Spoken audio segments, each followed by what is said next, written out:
In the spirit of reconciliation, the entire team at Curious Freedom acknowledges the traditional custodians of country throughout Australia and their connection to land, waters, and community. We acknowledge that sovereignty was never ceded. It always was and always will be Aboriginal land. We pay our respects to their elders, past and present, and extend that respect to all Aboriginal and Torres Strait Islanders people listening today. I would like to acknowledge in particular the Darug people who are the original custodians on the land on which I record this podcast. Thank you for showing us what Curious Freedom can look like.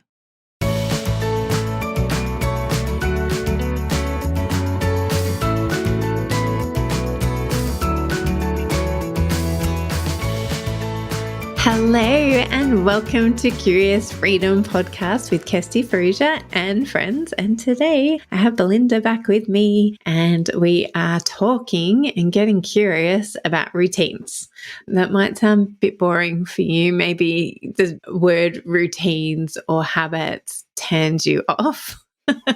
But we want to inspire and encourage you today about how you can reset and reframe routines so that they work for you and your family.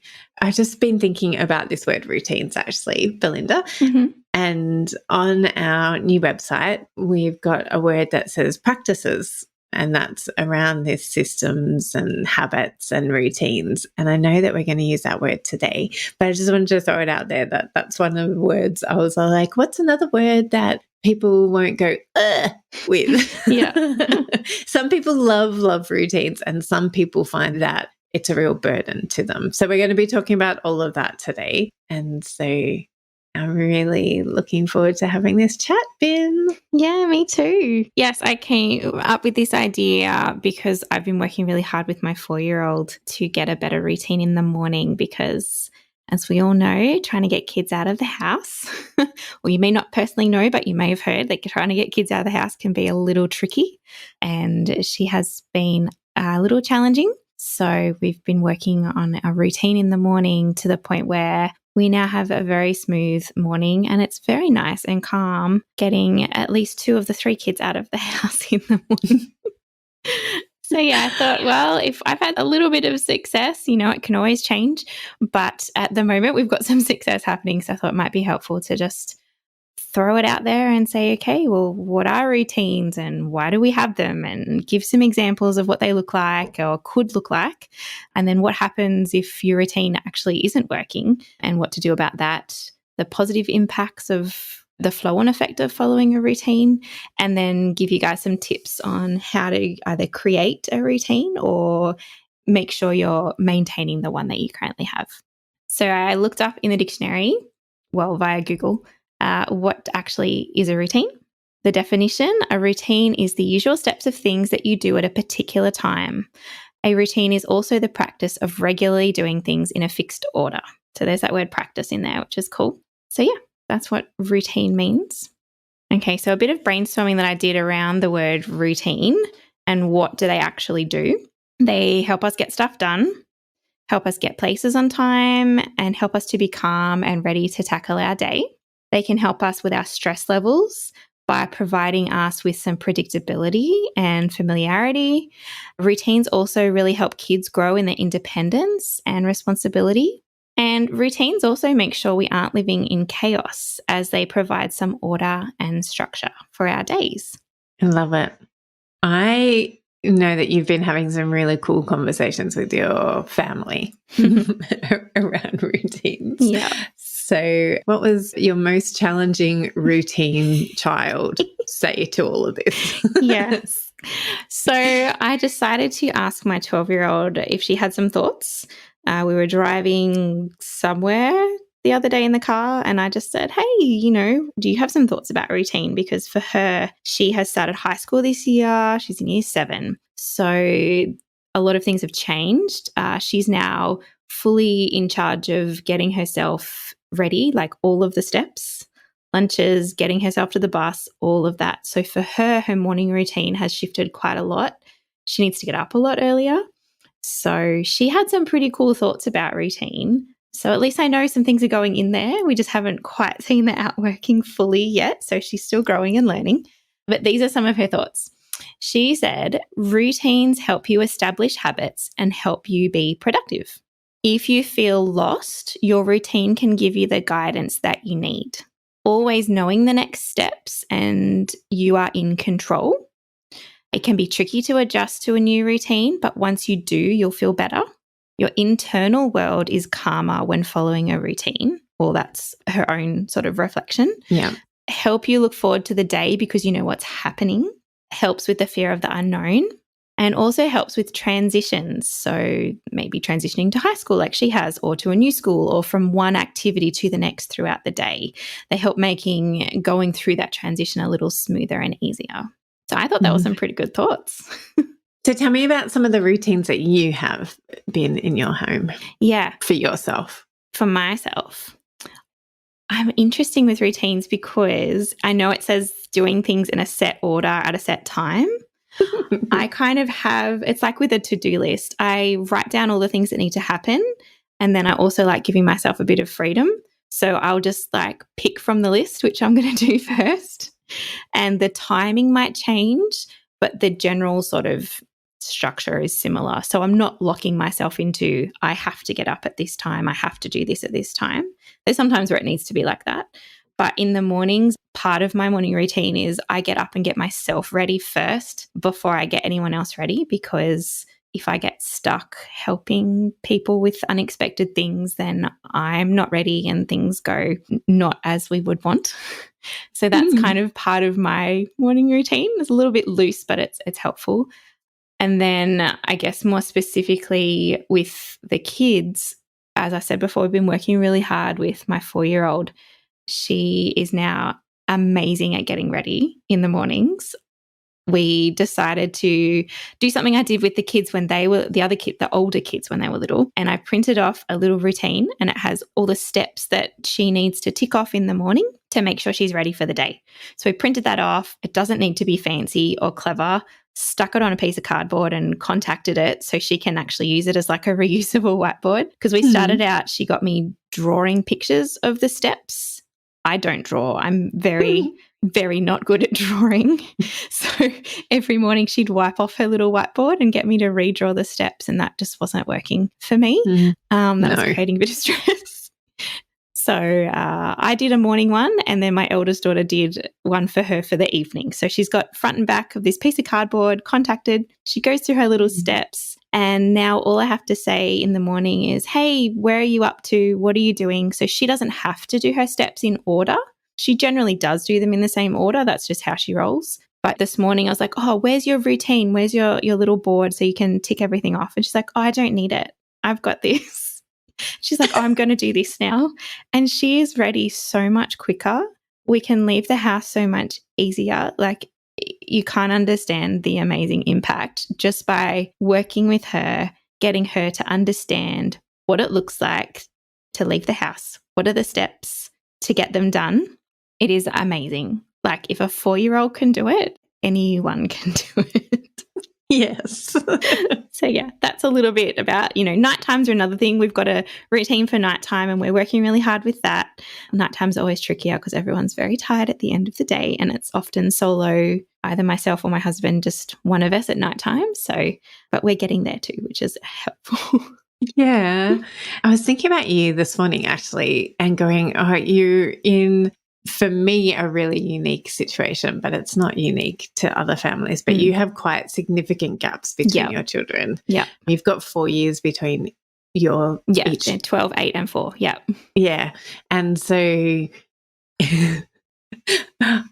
I was like, oh, yeah, like it's such a big difference. Like 12-year-old, their capacity to understand and cooperate, not cooperate as 12-year-olds do, compared to a 4-year-old who's super eager to be pleasing. Often 4-year-olds are at that stage. So they're like, how can I help? I want to be of service to the whole family. Like, and yours in particular, she's amazing. Yeah. And just like, it's so far removed from my, like, it's so cool to hear about your 4-year-old, because I was like, oh, yes, I remember that stage.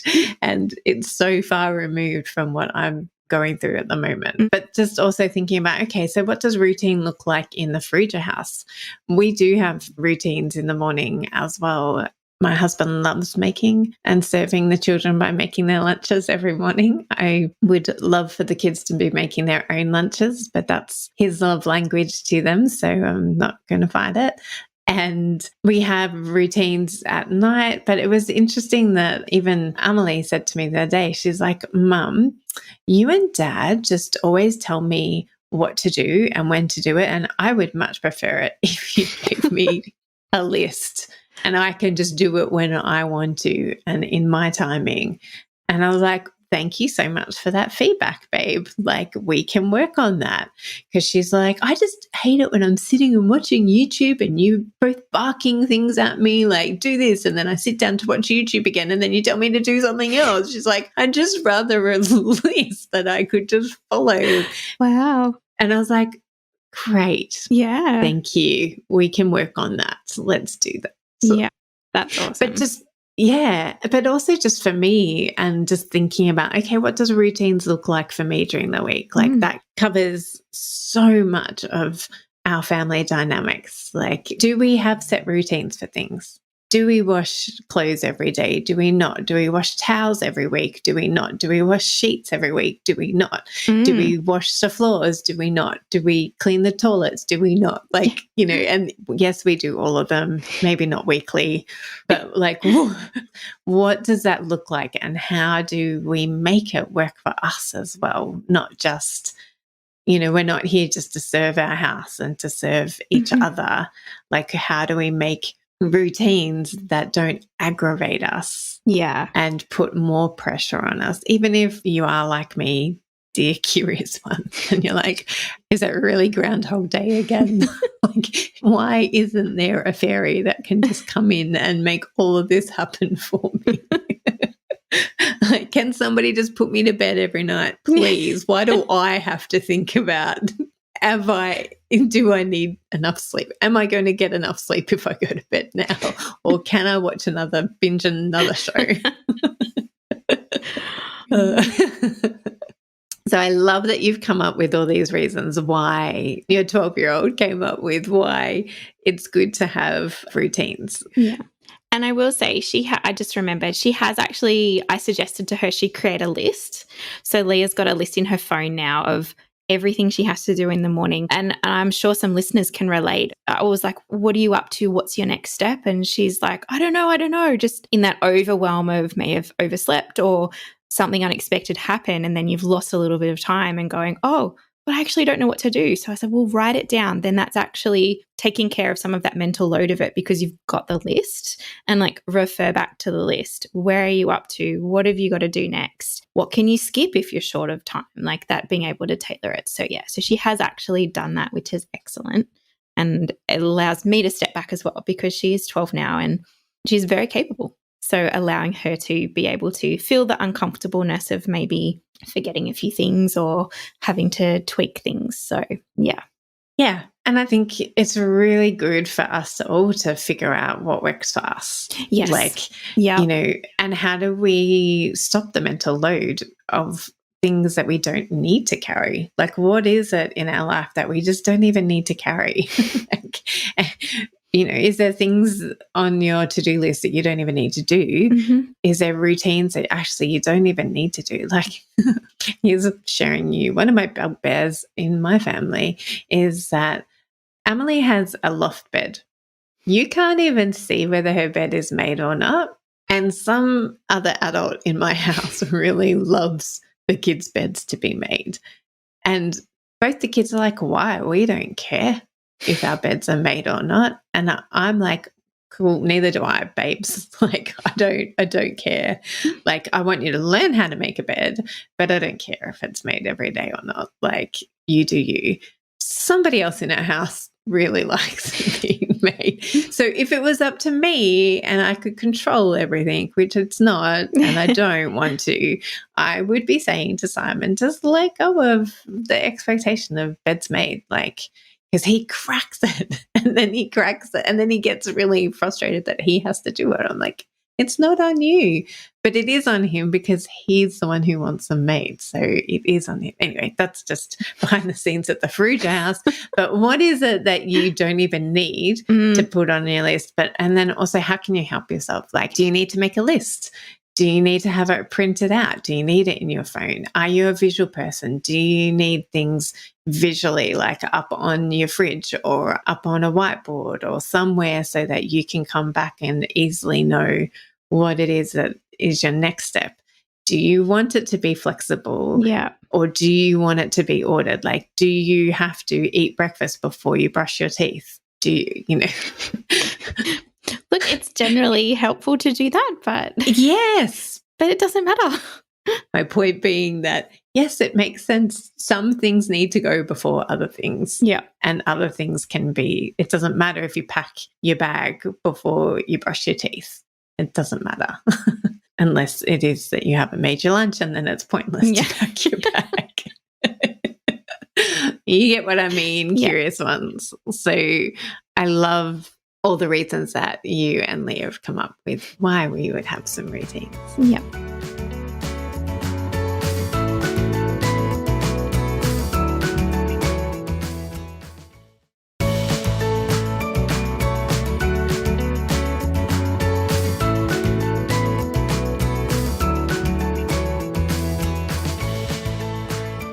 So what are some examples of the way that you do routines generally? Or what are some examples of routines that we could help our curious ones to think about whether or not they have it in their house already? Yeah. So, I mean, there's your obvious ones of like your morning rituals, like your morning routine of getting ready for the day, your bedtime routine, whether it's for yourself or your kids. And then there could be your routine of once you get into the office and what you do to set yourself up for a day. Because the whole point of routines is to help things go smoother, to make sure you're organized and ready and in and being your best self so you can give your best to whatever it is that you've got to do.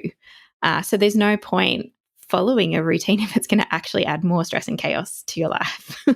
So other kinds of things, maybe on a Sunday night, you sit down and plan out your week. I know this was a bit of a conversation in our Facebook community a couple of weeks ago of how do I plan out my week? What does that look like? And I know for me on a Sunday night, I have a couple of whiteboards up in my kitchen. One of them's like a big monthly planner. So anything that comes up, we can just pop on there so we know what's ahead and it doesn't catch us too much by surprise unless someone accidentally rubs it off. That's happened a few times.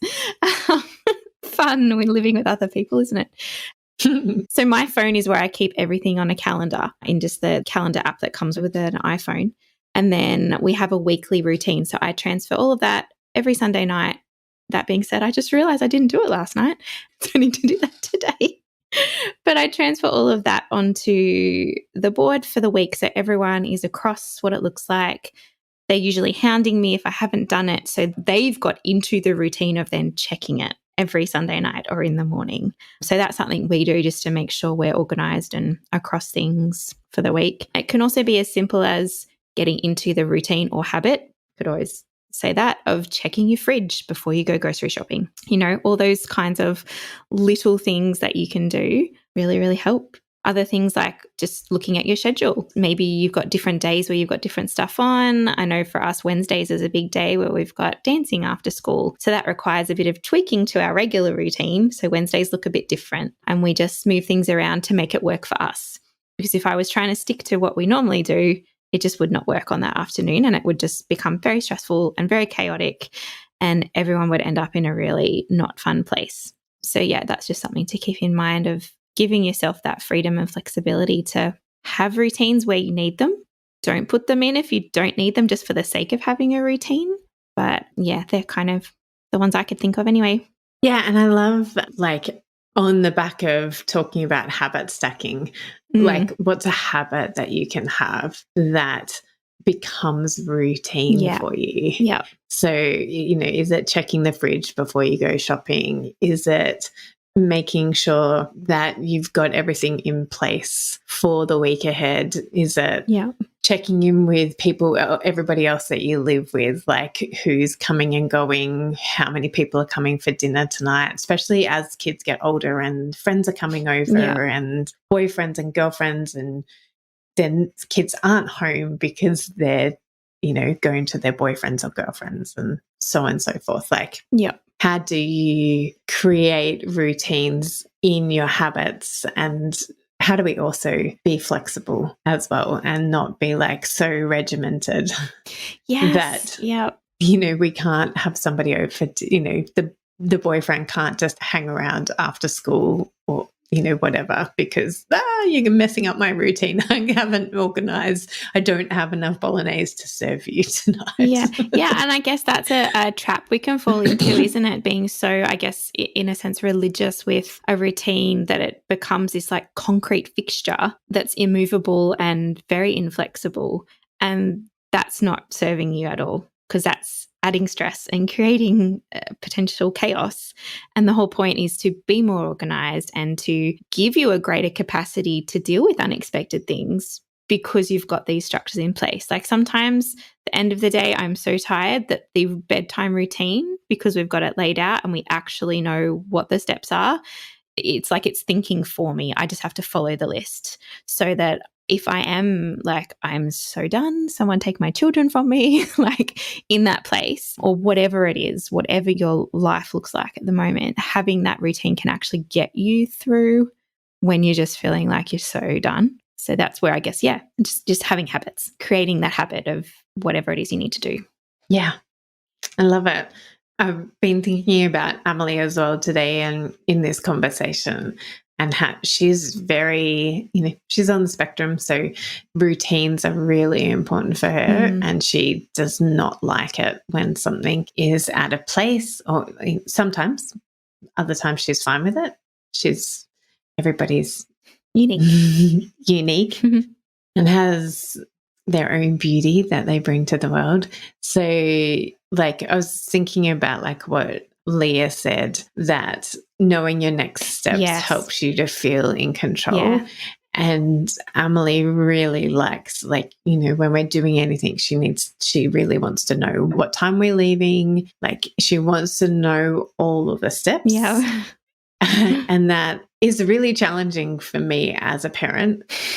It's not because I'm a parent, it's just really challenging to my personality, because my personality is all like, let's just do whatever we want, whenever we want. It doesn't matter. Who makes the bed? Don't worry about making your bed. Like I don't thrive well in routine. And I thrive really well in routine as well. So I'm a conundrum as well. And so it's really challenging for me, for her to be like asking me like, what time are we leaving? What are we doing? What's the next steps? How many people are going to be there? Like she needs to know all of this for her to feel safe and her to feel in control. And I have to remind myself so often, she's not doing this to antagonize me. This helps her to feel safe. And how can I support her in feeling safe? So how can I get out of my uncomfortableness to serve her in like, okay, I would like to leave between this time and that time. And like, how can I set up some routine for her so that she can feel confident and safe in what we're doing, and how we're transitioning from one thing to the next, while still trying to help her build her flexibility muscle as well. And remind her that it's okay if we're running 5 minutes late. It's okay. We're still going to get to school, or we're still going to get to dancing. We're still going to be able to pick up that friend to go to dancing. It's okay. Everybody's okay. And I think that is one thing that I do love about routines. And, you know, Leah is similar in that this fear of the unknown, like wanting to know what's happening, that security. And a routine can provide that because it's predictable. That makes it familiar. And when things are familiar, that feeling of anxiety or fear diminishes a lot. So I think that, that's one thing that I really appreciate about routines. But yeah, as you said, it can also be tricky for those that are like, yeah, let's just be spontaneous and do whatever. And for those that are needing that, but I need to know what's going to happen next, which I definitely probably fall into that category myself. So yeah. And, and this is a fun of our family because, Simon really loves routine. Like he would love for the kids to, yeah. He would love for the kids to have had a shower by a certain time every night. He loves predictability. I, on the other hand, don't care and it doesn't bother me. As long as it gets done. Yeah. Yeah. And even then, sometimes it just depends on what it is. Like, yes, I want them to brush their teeth every night. But if they've been in the pool, I don't care. We've got a mineral pool. So I don't care if they have a shower or not. Like, they're not sticky chlorine. So it's just the differences. And so how do we also come together as a family and figure out what are the values of the different people that need to be upheld and what's important. And this is what helps when you're designing a routine and you're trying to create a routine. Like you've done a wonderful job, Belinda, of like going, okay, let's try this, 4-year-old. And yes, it's worked really well for you. Let's try it, 12-year-old. Okay, that's not working for you. How can we make something work for you? Like, let's help you to figure out who you are, Leah, and what will work for you. And yes, it's still a work in progress, but we're all still works in progress. So I think that that's also what can help you, curious ones, is like, what is the problem that you're trying to solve? Like, what's frustrating you? Is it because you want a smoother morning or a calmer evening? Is it because you're wanting to try and sort out how you're going to get all your housework done so that it actually gets done and you can have time to do the things that you actually really want to do, not the Groundhog Day things? What is the problem that you're trying to solve? And then work out all the steps that you need to solve that problem. And then what is an order that will work for you, or does it need to be in order, or does it not need to be in order? Can you write it out? Do you need it written out? Do you need visual cues? Is there little kids involved? Would they prefer pictures? Can we do it like, but make it hard copy so that you don't have to do it every single day? Draw a toothbrush. Or a toilet. Like, honestly. I was having to draw a toilet and a toothbrush and a hairbrush and like breakfast, and I could draw a shoe. That was about it. Like, she was very gracious and knew what they all looked like. But yeah, I highly recommend just look at an Excel spreadsheet, grab some images off the internet. That's what we did. It's not pretty and Insta-worthy by any, like I can put a photo in the Facebook community if you guys want to see it, but it's not pretty at all. I think I cut up a shoebox. That's the cardboard behind it.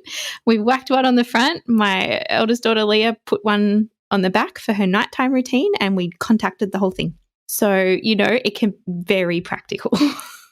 Yes. And that's where it's like, well, how do you design a routine that's going to work for you? Like, think about the timing. Think about, are you a really visual person and you do want it to be really beautiful? There's plenty. Yeah, absolutely. Go eat your heart out on Pinterest for routines and lists. Like, that's what the internet's there for. And if you don't even know where to start in terms of like, what are the steps, you can find routines that are already made, and then you just customize it, switch the steps around. Like, I think the whole point of this is to make it work for you, because you're wanting to actually help yourself, not add an extra burden, because that's not fun for anyone. Yeah, I love that. So I've got people in my life who really, really revolt against any form of routine and systems. And so that's why it's really interesting to, who are you trying to do it for? What are the different dynamics in your family that may be competing? Yeah, it's a fun game to play. But it's helpful for you to be able to understand other people as well, and to be, okay, well, this is what I'm just doing for me, or this is what I'm doing for one member of my family. Not everybody has to follow this same routine. Yeah. I think that's a really key point right there. Because especially if in your family there's neurodiversity, then the purpose of routines for each individual may be very different. They may be needed there for safety or security, or they may be needed to actually just remember all the steps that need to happen. Like there's so many. I think it's working out what is the purpose of the routine, because again, routine for the sake of it is not going to help anyone. It's got to have a purpose, or you're just doing extra work for yourself. And then what happens if it's not working? Ben, Well, tell us what to do then. Yeah, you just change it up. Try and think about maybe there might be a key part that's really sticking out, like a particular step that's just not working and it's really hard. Maybe rearrange the order of the steps you're doing it in. I know with my kids, the younger two especially, I try and get them to have their showers or bath before dinner time, because after dinner things can kind of slow down. So then trying to rush into shower, it just helps for a smoother transition to bed. Whereas sometimes that actually doesn't work. So we just flip it around. So it's just, just try flipping things around, skip a step if it's just not working. It's just giving yourself permission to experiment and be okay with it being a little bit bumpy or being a bit different. But yeah, that's what I do. I just give something different a go. Just pick maybe one thing. Don't try and like scrap the whole routine and start from scratch again, because that's going to be quite overwhelming for everyone, especially if there's kids involved or people that are real creatures of habit. That's quite a big transition to try and make.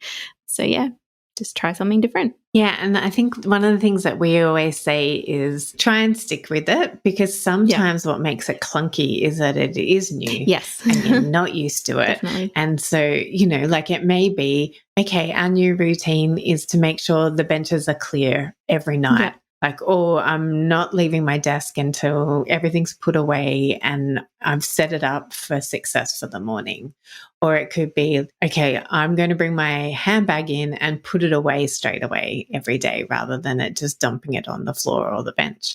So that could be your routine, and it's not working for you at the start. And it may not even be working for you for a couple of weeks. And one of the things that I say and we say is try your best to stick with it, because then when you've stuck with it and it's still clunky and it's still not working for you, you can determine, oh, it's the thing that's not working. It's the routine that's not working, not me. It's the routine. Yeah. Whereas if you change it up too quickly, you don't know if it's just because you didn't stick with it and you're like, oh, this isn't working, it's too hard. Yeah, everything is too hard when you start doing something. Going to the gym feels awful when you first start. Eating healthier food feels awful when you first start. Having a new child in your family can be really challenging when it first starts.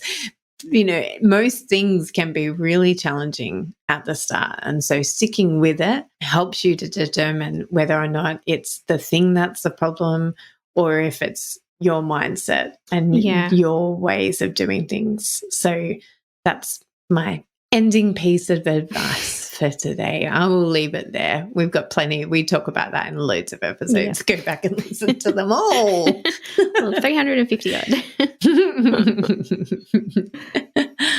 Do we have a review this week? We may have a review. There is a 4-star review and it says, I'm so ready for a mindset shift. And it's from No Longer Overwhelmed. Oh, that's a good name. At first, I wasn't sure about the new format, but I've had an aha moment as I continue to listen. I wanted the how-to list, but I'm learning to give myself grace when that how-to list doesn't go so well. Thank you, Kirsty and team, for helping me be kind to me in the process. And Kirsty, your voice is like an old friend in a good way. Oh, that's lovely. Thank you, No Longer Overwhelmed. Hey. Well, we would love it if you left your review on the podcast platform that you use, or you can come over into our Facebook page and say hi and look at Rory's list. I'll put a photo up.